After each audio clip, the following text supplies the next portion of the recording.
That's Esau. That's the wicked.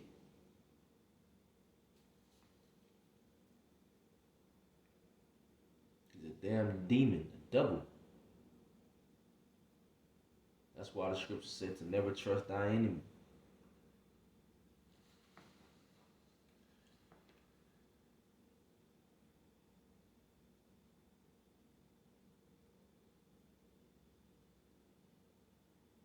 Psalms chapter 10, verse 4, the wicked through the pride of his countenance will not seek after the Most High.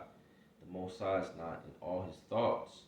His ways are always grievous. Thy judgments are far above out of his sight. As for all his enemies, he puffeth at them. He hath said in his heart, I shall not be moved, for I shall never be in adversity. His mouth is full of cursing and deceit and fraud.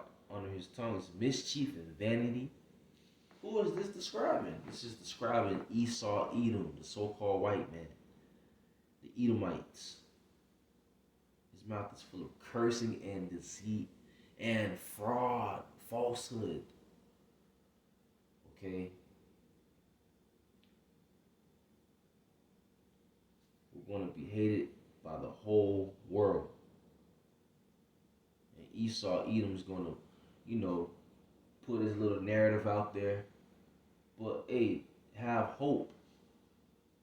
Akim, brothers, have hope. Akhwatium, sisters that believe. Just know it's already written in these scriptures for the so-called white man to do that. The Lord is testing our integrity. He's trying us. He's testing us to see if we're going to fold or stand firm. And Lord willing, we stand firm. It's Psalms 22.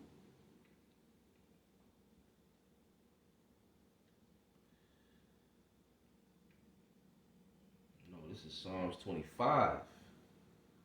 This is Psalms 25 right here. The troubles of my heart are enlarged. Oh, bring